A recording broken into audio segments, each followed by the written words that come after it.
অত্যন্ত দুঃখের সাথে জানাচ্ছি যে 12 তারিখে জাতীয় নির্বাচনের দিনে গাইবান্ধা জেলার 5টি আসনের মধ্যে 4টি আসনে কোনো রকমের সমস্যা ছাড়াই জনগণ বিপুলভাবে ভোট দিয়েছে এবং আমাদের 4 জন এমপি তারা নির্বাচিত হয়েছেন।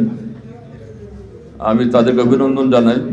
কিন্তু গোবিন্দগঞ্জে গাইবান্ধা 32, গাইবান্ধা 4, সেখানে 2-3টা ইউনিয়নে, 3টা ইউনিয়নে মূলত বলবো ব্যাপকভাবে আমি বলবো কৃষি শক্তি ব্যবহার করা হয়েছে এবং কালো টাকার প্রাধান্য সেখানে বিস্তারিত হয়েছে, কালো টাকার সবল সেখানে আঘাত এনেছে।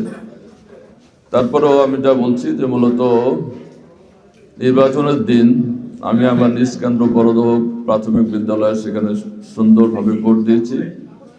নাকাইহাটে 2টা ইউনিয়নে, 2টা সেন্টারে গেছি। নাকাই ইউনিয়নে সেখানেও তেমন বেশি সমস্যা দেখি নাই, কোনো সমস্যাই ছিল না। কিন্তু আমাকে বলা হলো যে মহিমাগঞ্জের কুমিরাডাঙ্গা সেন্টারে আমাদের পোলিং এজেন্টদের ঢুকতেই দেওয়া হয়নি।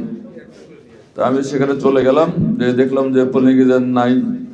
তারপরে আমি প্রেসিডেন্ট অফিসকে বললাম যে আগের দিন তারা সই করে নিচ্ছে তার কাছে পোলিং এজেন্ট হিসাবে, কিন্তু তাদেরকে আসতে দেওয়া হয়নি, ভয় দেখানো হয়েছে,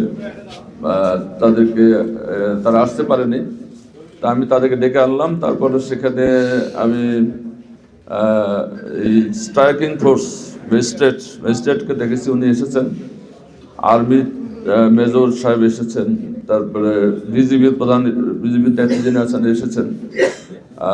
তারপরে ওনাদেরকে আমি বলেছি, ওনার বলার পরে পোলিং এজেন্টকে ওনারা বসাই দিয়েছেন, আমিও দিয়েছি। আর এরপরে সেখান থেকে আমি পরে গোপালপুর কেন্দ্রে যাই।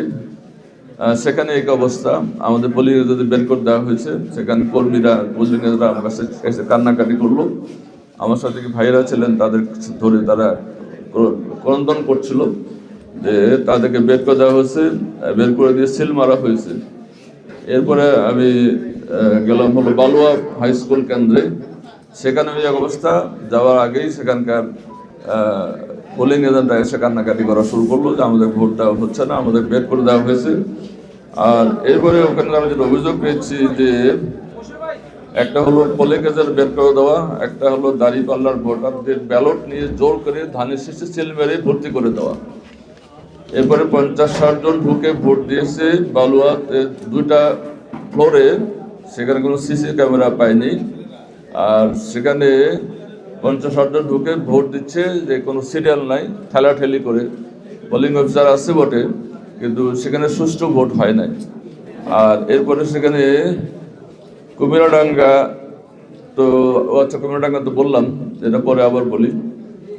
গোপালপুরে এরকম এজেন্টদের বের করে দিয়ে সিল দেওয়া হয়েছে।